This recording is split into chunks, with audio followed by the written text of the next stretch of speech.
নির্বাচনে পলাতক আসামি অযোগ্য, বাদ ইভিএম, জোট করলেও দলীয় প্রতীকে ভোট, সংশোধিত আরপিও অনুমোদন, সুপ্রিম কোর্ট সচিবালয়ে আরও আলোচনা চায় সরকার। জনগণ রায় দিলে কাগজে আদেশ গুরুত্ব বহন করে না, মন্তব্য সালাউদ্দিনের। নির্বাচন পেছানোর ষড়যন্ত্রের অভিযোগ ফখরুলের। ইসিতে ৩৬ প্রস্তাবনা। শেখ হাসিনা, কামাল মামুনের মানবতা বিরোধী অপরাধের বিচার কাজ শেষ। রায়ের তারিখ ১৩ নভেম্বর। সন্দেহাতীতভাবে অপরাধ প্রমাণিত। পৃথিবীর যে কোনো দেশের সাক্ষ্য আইনের মানদণ্ডে এই সাক্ষীকে ওভাররুল করার, ফেলে দেওয়ার সুযোগ খুব কম। শুধু ৭১ নয়, ৪৭ থেকে যে কোনো ভুলের ক্ষমা চাইলেন জামায়াত আমির। যুক্তরাষ্ট্রে বললেন, মুক্তিযুদ্ধে পাকিস্তানের পক্ষে অবস্থান সঠিক ছিল না। এবং ৫ বছরে ক্রেডিট কার্ডের গ্রাহক বেড়েছে ৭০%। ঋণের চক্রে মধ্যবিত্ত, লেনদেনে সতর্ক থাকার পরামর্শ।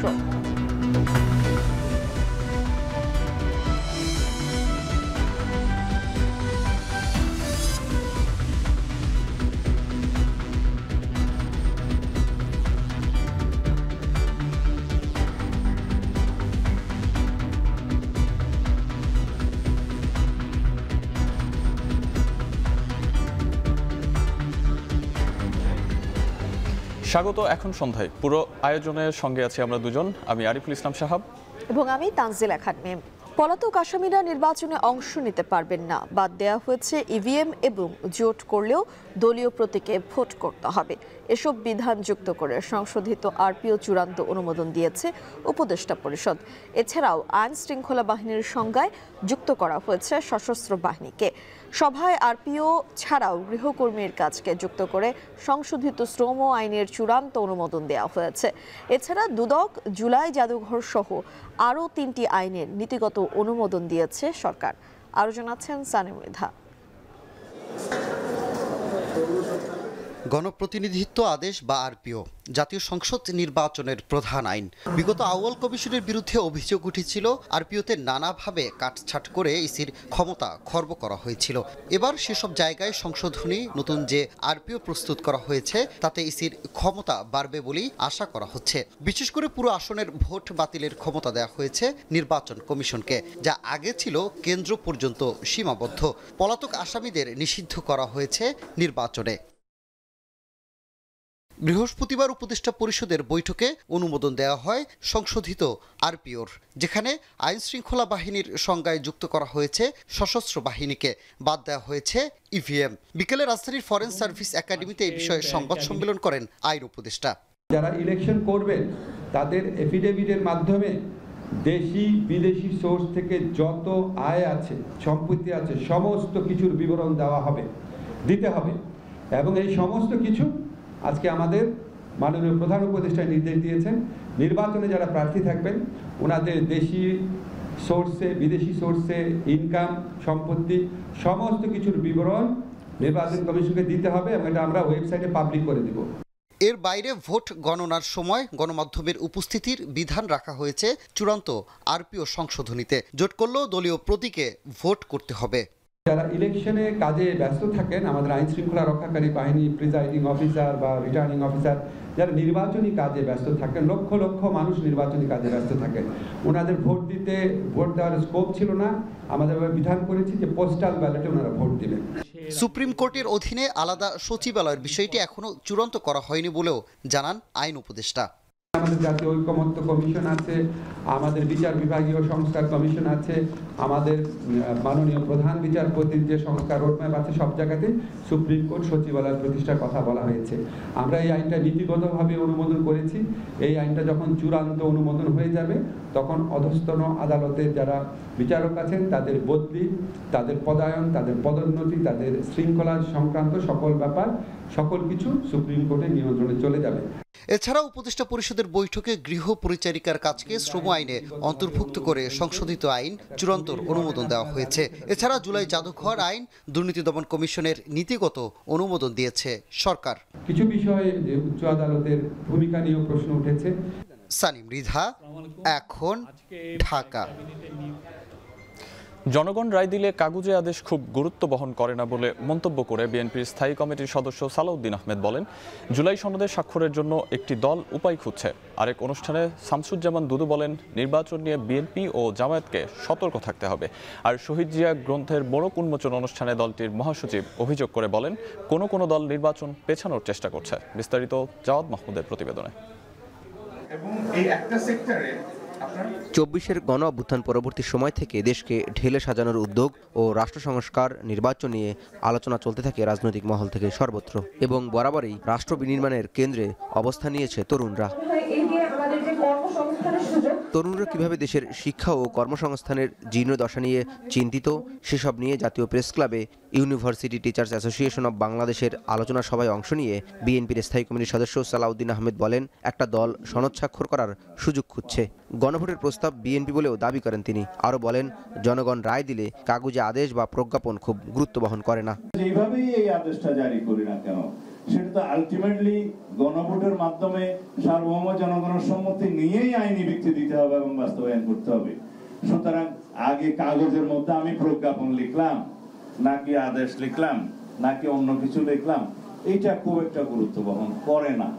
ভবিষ্যতে হয়তো প্রশ্ন উঠবে আদালতে যে ওই জুলাই সনদটা যে প্রকাশিত হয়েছিল সেটা তো বিধি মোতাবেক এই আদেশটা যার জারি করার কথা তিনি জারি করলেন না।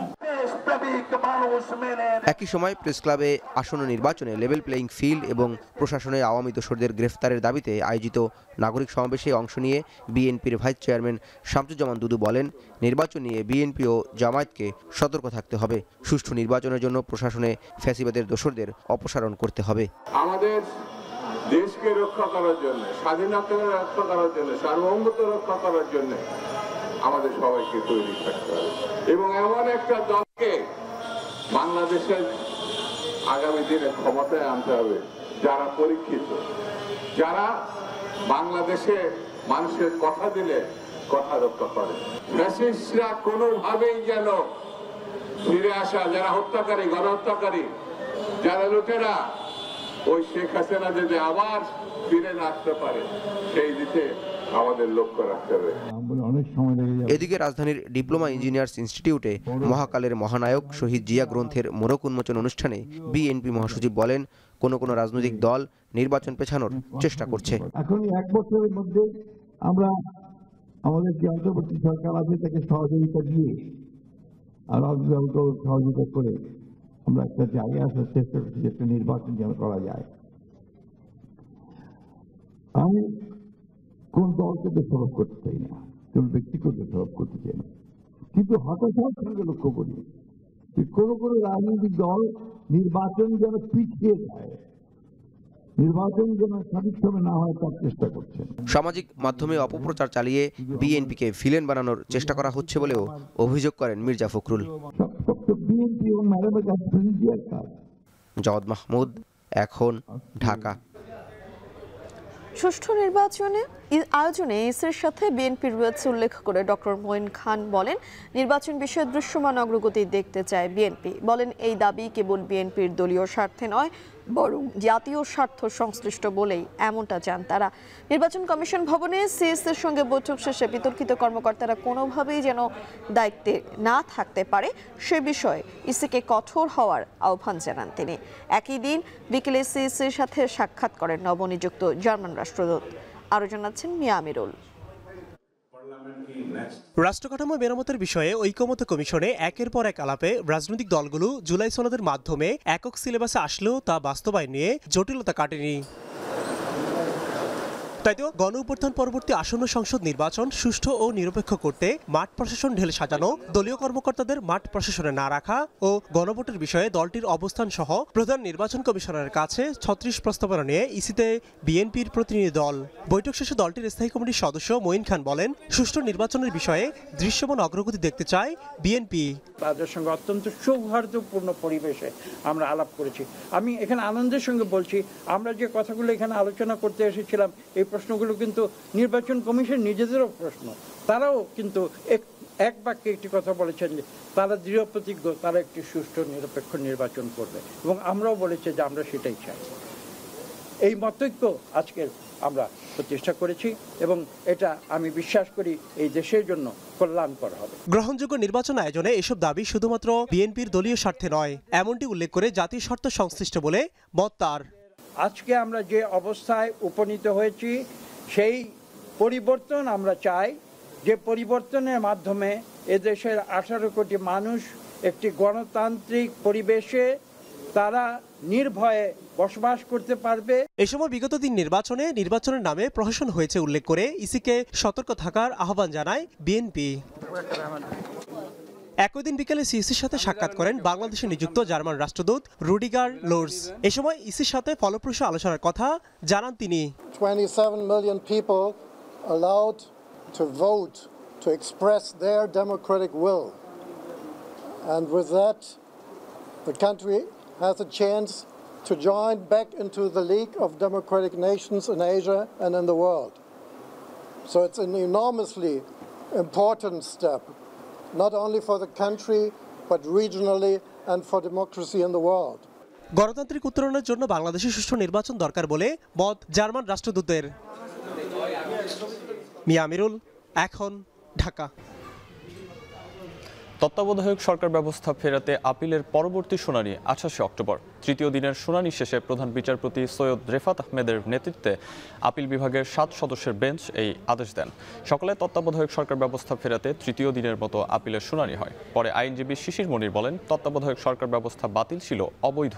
এ সময় তিনি দাবি করেন আদালতের রায় যেন জুলাই সনদের ভিত্তিতে হয়। গত 21 অক্টোবর নির্বাচনকালীন তত্ত্বাবধায়ক সরকার ব্যবস্থা ফেরাতে আপিলের শুনানি শুরু হয়।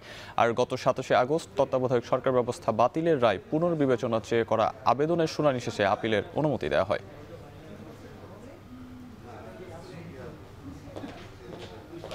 যে প্রক্রিয়ায় এই তত্ত্বাবধায়ক সরকারকে বাদ দেওয়া হয়েছিল, এটি ছিল একটি কমপ্লিটলি পূর্ব পরিকল্পিত ডিজাইনের আলোকে, এবং তখনকার দিনের সংসদের যে কমিটি ছিল, এই কমিটিও তত্ত্বাবধায়ক সরকার বাদ করতে চান নাই।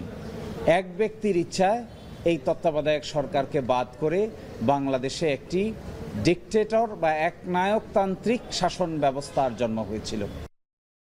জুলাই আগস্টে গণহত্যায় মানবতাবিরোধী অপরাধ মামলায় শেখ হাসিনা, আসাদুজ্জামান খান কামাল ও চৌধুরী আবদুল্লাহ আল মামুনের রায়ের তারিখ ঘোষণা হবে 13 নভেম্বর। চার্জ গঠনের পর প্রায় 3 মাসের 28 কর্মদিবসে এই বিচার কাজ শেষ হয়েছে। অ্যাটর্নি জেনারেল ও চিফ প্রসিকিউটর সমাপনী বক্তব্য শেষে এই তারিখ নির্ধারণ করে দেন ট্রাইব্যুনাল। পরে সাংবাদিকদের কাছে অভিযোগ করে 2 আইনজ্ঞ বলেন, খুনিদের অনুশোচনা নেই, সেনাবাহিনীকে উস্কে দিয়ে গৃহযুদ্ধ লাগানোর চেষ্টা করছে বলেও অভিযোগ করেন তারা। আরো জানাচ্ছেন আরিফ হোসেন। বৈষম্য বিরোধী ছাত্র আন্দোলন দমাতে 2024 সালের জুলাই আগস্ট মাসের 1400 জনকে খুন ও 25,000-এর বেশি মানুষকে আহত করে আওয়ামী লীগ ও তৎকালীন সরকারের পেটোয়া বাহিনী। গণঅভ্যুত্থানের প্রায় 1 বছর পর গেল 10 জুলাই আনুষ্ঠানিক অভিযোগ গঠনের মধ্য দিয়ে 3 আগস্ট শেখ হাসিনা, সাবেক স্বরাষ্ট্রমন্ত্রী আসাদুজ্জামান খান কামাল সহ 3 জনের বিরুদ্ধে মানবতা বিরোধী অপরাধের বিচার শুরু হয়। এরপর 28 কর্মদিবসে 54 জনের সাক্ষ্য গ্রহণ, প্রসিকিউশন ও আসামি পক্ষের যুক্তিতর্ক উপস্থাপনের মধ্য দিয়ে শেষ হয়েছে এই মামলার বিচারকে প্রতিহত করার জন্য বৃহস্পতিবার এই মামলার যুক্তিতর্ক শেষে অ্যাটর্নি জেনারেল ও চিফ প্রসিকিউটর তাদের সমাপনী বক্তব্যে ট্রাইব্যুনালকে বলেন, মানুষ খুনের প্রেক্ষিতে ছাত্র জনতার জাগরণের কারণে পালিয়েছিল শেখ হাসিনা ও তার অনুসারীরা। দালিলিক, মৌখিক ও আশপাশের তথ্য প্রমাণ এবং হত্যার নির্দেশনার ফোনালাপ সহ নির্বিচারে ছাত্র জনতা হত্যার ভিডিও অনুযায়ী এই মামলা সন্দেহাতীতভাবে প্রমাণিত হয়েছে।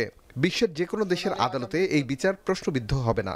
তারা এসে বাংলাদেশে বিচারের মুখোমুখি হয়ে যদি ফাঁসির কাষ্ঠে দাঁড়িয়েও চোখে চোখ রেখে বলতেন, বাংলাদেশের মানুষের জন্য আমাদের জীবন উৎসর্গ করে দিয়ে গেলাম, তাহলেও তাদের কিছুটা প্রায়শ্চিত্ত হতো। ওনারা সেটা বলেননি, বরং চিফ প্রসিকিউটর রাইটলি আদালতের সামনে আজকে বলেছেন ওনাদের মধ্যে ন্যূনতম কোনো অনুশোচনা নাই। এতগুলো জীবন ঝরে গেছে, এতগুলো মানুষ পঙ্গু হয়েছে।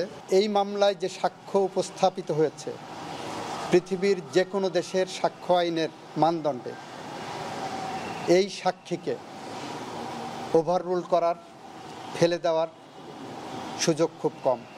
পরে কথা বলেন চিফ প্রসিকিউটর তাজুল ইসলাম। তিনি বলেন, এতগুলো মানুষ হত্যা করার পরও কোনো অনুশোচনা নেই খুনিদের, উল্টো হত্যার হুমকি দিচ্ছেন, গৃহযুদ্ধ লাগানোর চেষ্টা করছেন। সমাপনী বক্তব্য শেষে আদালত 13 নভেম্বর রায় ঘোষণার তারিখ নির্ধারণ করা হবে বলে জানিয়েছেন।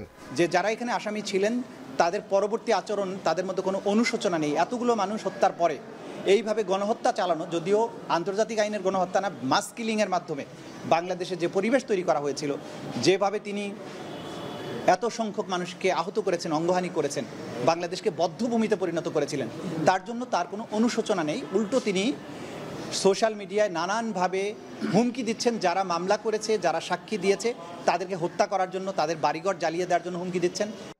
মানবতা বিরোধী এই মামলায় শেখ হাসিনা, কামাল সহ সাবেক পুলিশ প্রধান চৌধুরী আবদুল্লাহ আল মামুনের বিরুদ্ধে অভিযোগ গঠন করা হয়। যদিও সাবেক এই পুলিশ প্রধান রাজসাক্ষী হয়েছেন। এ বিষয়ে সরকার নিযুক্ত আসামিপক্ষের আইনজীবী বলেন, নিজে বাঁচতে মামুন রাজসাক্ষী হয়েছেন। অভিযুক্তদের বিরুদ্ধে অপরাধ সন্দেহাতীতভাবে প্রমাণিত হয়নি বলেও দাবি তার। আমি মনে করি যে রাষ্ট্রপক্ষ সন্দেহাতীতভাবে আমার আসামি সাবেক প্রধানমন্ত্রী শেখ হাসিনা এবং সাবেক স্বরাষ্ট্রমন্ত্রী আসাদুজ্জামান খান কামাল, তাদের বিরুদ্ধে মামলা প্রমাণ করতে সক্ষম হন নাই। যেহেতু সক্ষম হন নাই, সেহেতু আমার আসামিরা খালাস পাবে এবং সসম্মানে খালাস পাবে। এদিন আওয়ামী লীগ নেতা মাহবুবুল আলম হানিফ ও জাসদ নেতা হাসানুল হক ইনু সহ রামপুরার একটি হত্যা মামলার শুনানি হয়েছে। আরিফ হোসেন, এখন, ঢাকা। 47, 71 সহ অতীতের যে কোনো ভুলের জন্য ক্ষমা চাইলেন জামায়াতে ইসলামের আমির ডাক্তার শফিকুর রহমান। বুধবার যুক্তরাষ্ট্রের এক মতবিনিময় সভায় তিনি আরও বলেন, 71-এ পাকিস্তানের পক্ষে জামায়াতের অবস্থান জনপ্রত্যাশা অনুযায়ী ছিল না। মতবিনিময়ে দেশের সাম্প্রতিক পরিস্থিতি নিয়ে সাংবাদিকদের বিভিন্ন প্রশ্নের জবাব দেন জামায়াতের আমির। বিস্তারিত জানাচ্ছেন আব্দুল আহাদ। বুধবার যুক্তরাষ্ট্রের নিউ ইয়র্কের ওয়ার্ল্ড ফেয়ার মেরিনায় কোয়ালিশন অফ বাংলাদেশি আমেরিকান অ্যাসোসিয়েশনের আয়োজনে সাংবাদিকদের সঙ্গে মতবিনিময় সভায় যোগ দেন জামায়াতে ইসলামীর আমির ডাক্তার শফিকুর রহমান। এ সময় 1947 সাল থেকে শুরু করে 71 ও এখন পর্যন্ত দলের যে কোনো ভুলের জন্য ক্ষমা চান তিনি। শুধু 71 না, 47 সাল থেকে শুরু করে জামাতে ইসলামের দ্বারা কেউ যদি কোনো কষ্ট পান, কারো দ্বারা কোনো ক্ষতি হয়ে থাকে, আমি সব ব্যক্তি এবং সংগঠনের পক্ষে নিঃশর্তে আমি আপনাদের কাছে ক্ষমা চাই, আপনারা আমাদেরকে ক্ষমা করে দেবেন। 1971 সালে পাকিস্তানের পক্ষে জামায়াতের অবস্থান সম্পর্কে ডাক্তার শফিক বলেন, তখনকার প্রেক্ষাপট ভিন্ন ছিল। এ সময় মুক্তিযুদ্ধ চলাকালে আওয়ামী লীগ নেতাকর্মীদের নানা কর্মকাণ্ড তুলে ধরেন তিনি। 71-এ জামাতের কোনো ভূমিকা ছিল না? অবশ্যই ছিল। জামাত তখন ফিল করেছিল যে পাকিস্তান ইউনাইটেড থাকা দরকার। তখনও কিন্তু পাকিস্তান, আওয়ামী লীগের বহু লিডার পাকিস্তান সরকারের আন্ডারে চাকরি করেছেন। জনপ্রত্যাশা ছিল যে পাকিস্তানের শাসকরা চলে যাক, বাংলাদেশ স্বাধীন হয়ে যাক। জামাত এটাকে সম্মান করলো না কেন? কারণ আমাদের যে সমস্ত নেতৃবৃন্দ তখন যারা ছিলেন, কোন প্রেক্ষাপটে তারা কোন ডিসিশন নিতে বাধ্য হয়েছেন, সেটা তারাই ভালো বলতে পারে। মতবিনিময় সভায় আগামী জাতীয় নির্বাচনে জামায়াতের শক্ত অবস্থানের কথা তুলে ধরেন জামায়াত আমির। জানান, দুটি জরিপে এগিয়ে রয়েছে তাদের দল। এ সময় ফ্যাসিবাদ বিরোধী সকল রাজনৈতিক শক্তিকে নিয়ে নতুন জোট গঠনের ঘোষণা দেন তিনি। ফ্যাসিবাদ বিরোধী আন্দোলনে যারাই ছিলেন, তারা যারা চাইবেন যে দেশটা দুর্নীতিমুক্ত হোক, দেশে আইনের শাসন কায়েম হোক, সামাজিক সুবিচার নিশ্চিত হোক, দেশে বিনিয়োগ বান্ধব পরিবেশ সৃষ্টি হোক, দেশে সকল জায়গায় বৈষম্য দূর হোক, এরকম 7টা মূলনীতি আমরা ঠিক করেছি। এর ভিত্তিতে যারা একমত হবেন তারা সবাই মিলে ইনশাল্লাহ আমরা আগামী সরকার গঠনের চেষ্টা করব, যদি জনগণ আমাদেরকে শেষ করে দিয়েছে। জুলাই সনদ অনুযায়ী নির্বাচনের দাবিও তোলেন জামায়াতের শীর্ষ এই নেতা। বিএনপি মহাসচিব মির্জা ফখরুল ইসলাম আলমগীরের পিআর নিয়ে সমালোচনারও জবাব দেন তিনি। রাজনীতিবিদরা সবকিছু বুঝবেন এটা যেমন সঠিক না, আবার বেসিক জিনিসগুলো বোঝার চেষ্টা করতে হবে, এটাও কিন্তু সঠিক। আব্দুল আহাদ, এখন, নিউ ইয়র্ক, যুক্তরাষ্ট্র। হযরত শাহজালাল আন্তর্জাতিক বিমানবন্দরে আগুন লাগার পর কার্গো ভিলেজ ও ফ্লাইট কার্যক্রম পুরোপুরি স্বাভাবিক রয়েছে বলে জানিয়েছেন প্রধান উপদেষ্টার প্রেস সচিব শফিকুল আলম। তবে আগুনের রহস্য উদ্ঘাটনে স্কটল্যান্ড ইয়ার্ড, তুরস্ক ও চায়নার সহযোগিতা চাওয়া হচ্ছে বলেও জানান প্রেস সচিব। বিকেলে ফরেন সার্ভিস একাডেমিতে উপদেষ্টা পরিষদের বৈঠক পরবর্তী ব্রিফিংয়ে তিনি এসব কথা জানান। আমাদের কমার্স এবং civil aviation adviser Sheikh Bashir Uddin এয়ারপোর্টের আগুনের পরে যে আপডেট দিয়েছেন, উনি বলেছেন যে এয়ারপোর্টের কার্যক্রম এখন কার্গো এবং ফ্লাইট অপারেশন পুরোটাই এখন নর্মাল, এবং তারপরেও এয়ারপোর্টে যে একটা বিল্ডিং, কার্গোর যে বিল্ডিংটা অগ্নিদগ্ধ হয়েছে, এটা কিভাবে চালু করা যায় সেটার জন্য ওনারা কাজ করছেন। ফায়ারটা কিভাবে ঘটলো এটার কারণ নির্ণয়ের জন্য স্কটল্যান্ড ইয়ার্ড, তারপরে অস্ট্রেলিয়া, চায়না, টার্কিশ গভর্নমেন্টের সাথে আমরা অ্যাপ্রোচ করেছি এবং তারা আমাদেরকে তাদের কাছ থেকে আমরা অ্যাপ্রোচ করেছি যাতে এটা একটা ফরেনসিক করা যায়। জালিয়াতি করে পৌর কর কমানোর অভিযোগে চট্টগ্রাম সিটি কর্পোরেশনে অভিযান চালিয়েছে দুদক। সম্প্রতি সিটি কর্পোরেশনের তদন্ত প্রতিবেদনে উদ্ঘাটিত হয় এ জালিয়াতির তথ্য। এসহাক ব্রাদার্স ও ইনকন্ট্রেড লিমিটেড নামে দুটি প্রতিষ্ঠান তাদের নির্ধারিত পৌর কর ঘষে মেজে পাল্টে দেয়। 20 কোটি টাকা করে মোট 40 কোটি টাকা পৌর কর কমিয়েছে অভিযুক্ত প্রতিষ্ঠান দুটি। দুই হোল্ডিং মালিকের যোগসাজশে এ অনিয়ম করেছেন চসিকের 3 কর্মকর্তা। বিস্তারিত হাজিরা শিউলির প্রতিবেদনে। গৃহ ও পৌর কর থেকে মূল আয় আসে চট্টগ্রাম সিটি কর্পোরেশনের। তবে অসাধু কর্মকর্তাদের যোগসাজশে কর ফাঁকির অভিযোগ নতুন নয়। সম্প্রতি সিটি কর্পোরেশনের দুটি তদন্ত প্রতিবেদনে বেরিয়ে আসে 40 কোটি টাকা পৌরকর জালিয়াতির চাঞ্চল্যকর তথ্য। ঘটনা তদন্তে চসিকের সংশ্লিষ্ট শাখায় অনুসন্ধানে আসে দুদকের টিম। এই সময় ফিল্ডবুক, বার্ষিক মূল্যায়ন প্রতিবেদন পর্যালোচনা ও তদন্ত কমিটির সদস্যদের সাথে কথা বলেন দুদক কর্মকর্তারা। প্রশ্ন, কিভাবে হলো এই জালিয়াতি? দুদক জানায় 2017-18 অর্থ বছরে হালিশহরের Isak Brothers Industries Limited holding এর বিপরীতে 26,38,19,250 টাকা পৌর কর নির্ধারণ করা হয়। কিন্তু 2021 সালে আপিল রিভিউ বোর্ডে উপস্থাপনের সময় ওই পৌর করের ফিল্ডবুক ঘষা মাজা ও সাদা ফ্লুইড ব্যবহার করে 20 কোটি টাকা কমিয়ে উপস্থাপন করা হয় 6,38,00,000 টাকা।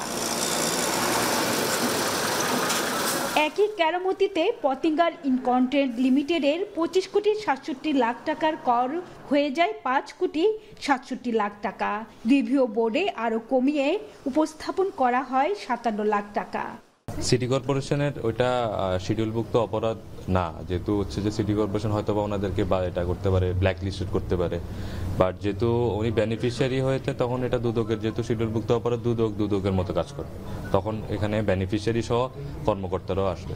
গৃহকর জালিয়াতির দুটি ঘটনায় চসিকের 1 কর কর্মকর্তা ও 2 উপকর কর্মকর্তা এবং 3 জন হিসাব সহকারীর বিরুদ্ধে শাস্তিমূলক ব্যবস্থা নেওয়া হয়েছে বলে জানান চসিকের এই কর্মকর্তা।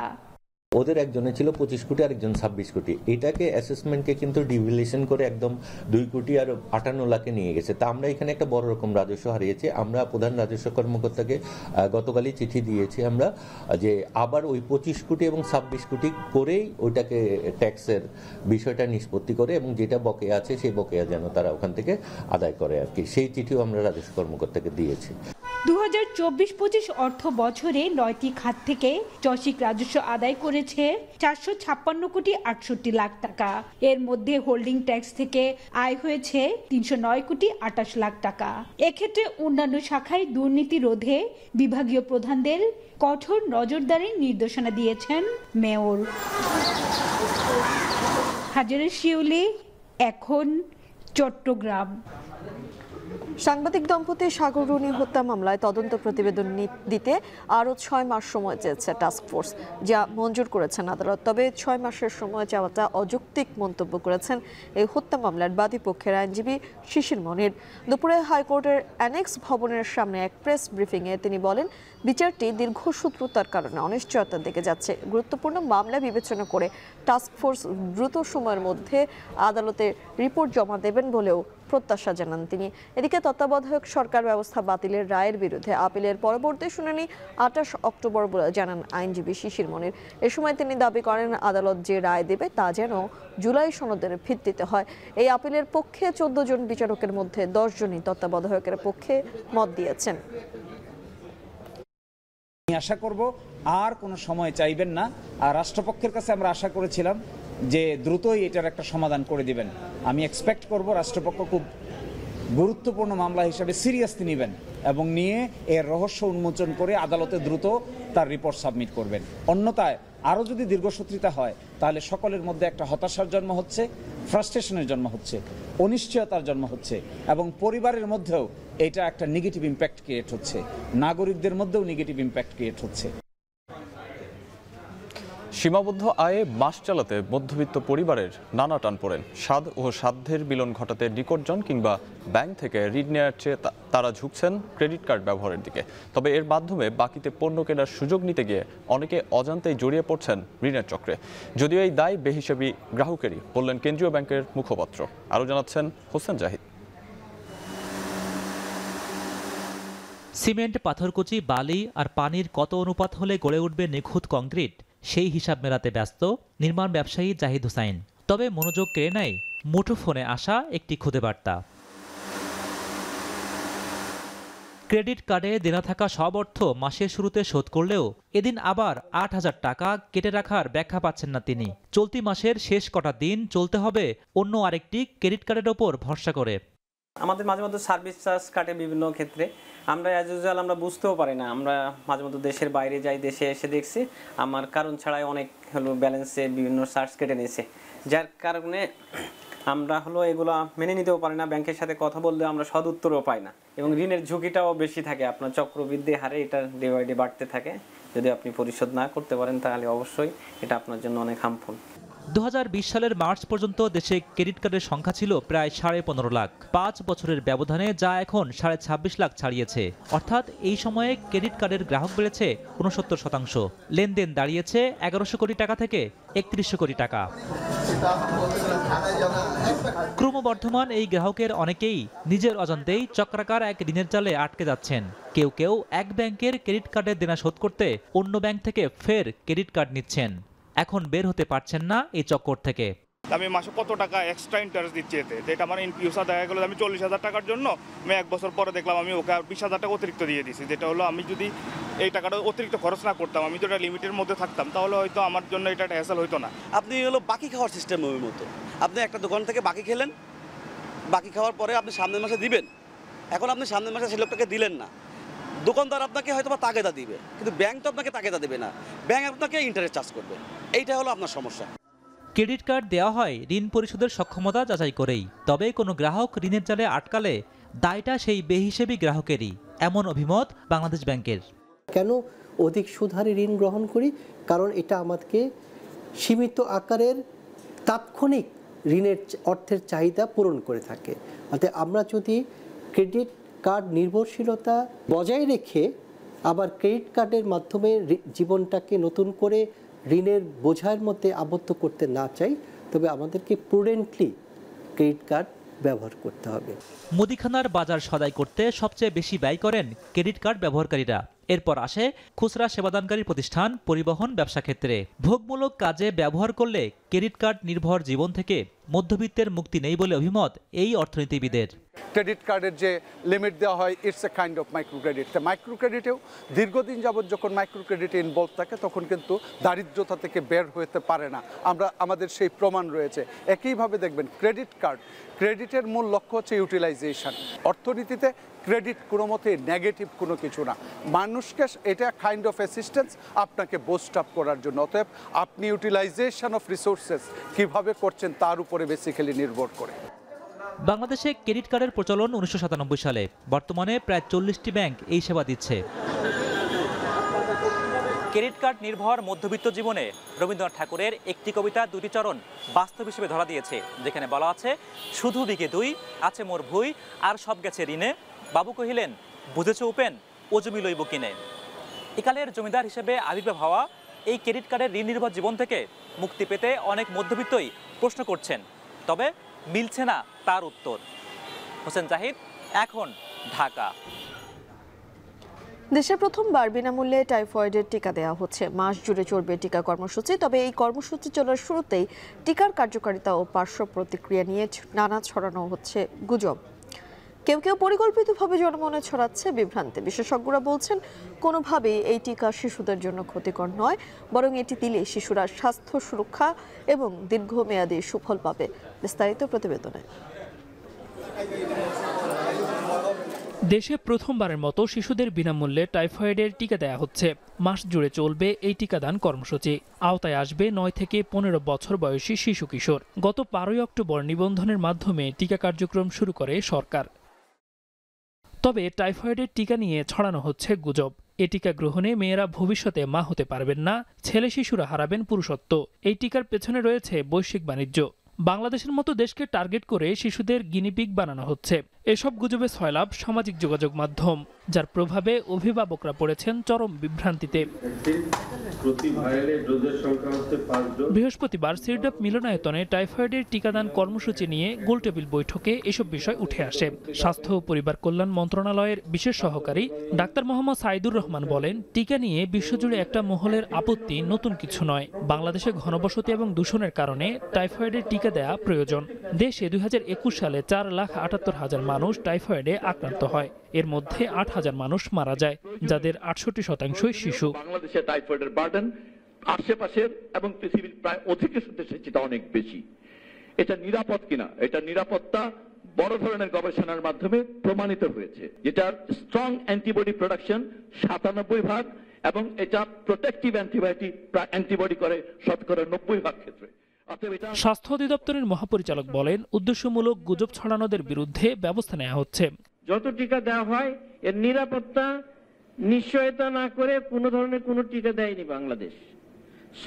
কোনো ধরনের গুজবে কান দিবেন না। যারা গুজব ছড়ানোর চেষ্টা করেছে তাদেরকে আমরা অ্যাকচুয়ালি চিহ্নিত করার চেষ্টা করেছি। বিশেষজ্ঞরা বলছেন, কোনোভাবেই এই টিকা শিশুদের জন্য ক্ষতিকর নয়, বরং এটি নিলে শিশুরা স্বাস্থ্য সুরক্ষা এবং দীর্ঘমেয়াদী সুফল পাবে। এক ডোজ টিকা দিয়েই একটা আমরা প্রোটেকশন পেতে পারি। মানে এটা এক্স্যাক্টলি আমরা কিন্তু অনেক গবেষণাও করছি দেখার জন্য যে আর কতদিন পর আরেকটা টিকা দিতে হবে। কিন্তু এই 9 মাসের বয়সে আমরা যদি একটা টিকা দিয়ে দিই একটা বাচ্চাকে, সে তার 85% চান্স আছে যে সে টাইফয়েড জ্বর হবে না। বিশ্বব্যাপী বছরে 90 লাখ লোক টাইফয়েডে আক্রান্ত হয়ে 1,10,000 মানুষের মৃত্যু হয়। দেশে মাসব্যাপী বিনামূল্যে প্রায় 5 কোটি শিশুকে টাইফয়েডের টিকাদানের লক্ষ্যমাত্রা নির্ধারণ করেছে সরকার। এরই মধ্যে 1,50,54,065 জন টিকা নিয়েছেন। এ টিকা বাংলাদেশ সহ বিশ্বের বিভিন্ন দেশে বহু আগে থেকেই দেয়া হচ্ছে। এবারই বিনামূল্যে দিচ্ছে সরকার। এই কর্মসূচি শেষ হবে আগামী 13 নভেম্বর। দেলোয়ার দোলন, এখন ঢাকা। 500 বছরে এই প্রথম পোপের সঙ্গে প্রকাশ্যে প্রার্থনা করলেন ব্রিটেনের কোনো রাজা। ব্রিটিশ রাজা অষ্টম হেনরি 1534 সালে রোমান ক্যাথলিক চার্চের সঙ্গে সম্পর্ক ছিন্ন করার পর পোপ রাজার প্রার্থনা ঐতিহাসিক মুহূর্তের জন্ম দিয়েছে। পুনর্মিলনের এই মুহূর্তকে এক নতুন অধ্যায় হিসেবে দেখছে ব্রিটেন ও ভ্যাটিকান সিটি। তহিদুর রহমান জানাচ্ছেন বিস্তারিত। 23 অক্টোবর 2025, 5 শতাব্দীর মধ্যে এক ঐতিহাসিক মুহূর্তের সাক্ষী পুরো বিশ্ববাসী।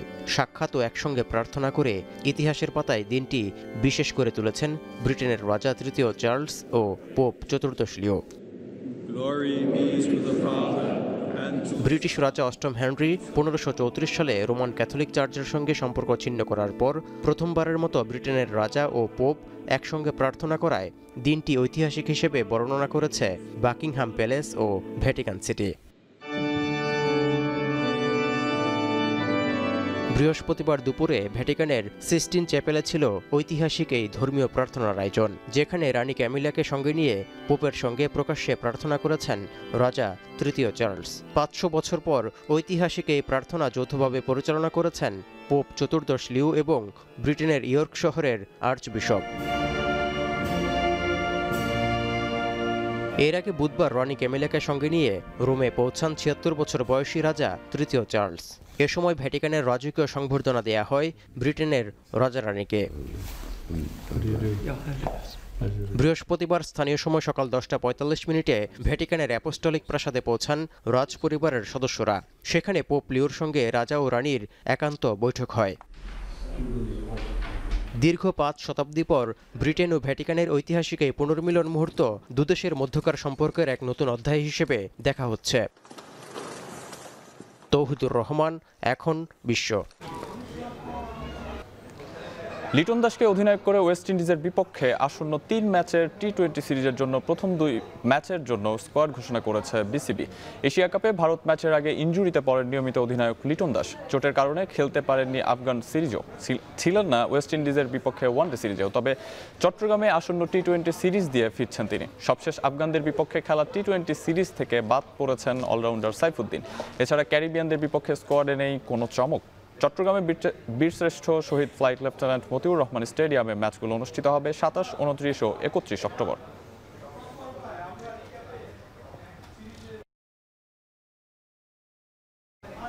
শেষ করছি এখন সন্ধ্যা। তার আগে শিরোনামগুলো জানাবো আরও একবার। নির্বাচনে পলাতক আসামি অযোগ্য, বাদ ইভিএম, জোট করলেও দলীয় প্রতীকে ভোট, সংশোধিত আরপিও অনুমোদন। সুপ্রিম কোর্ট সচিবালয়ে আরও আলোচনা চায় সরকার।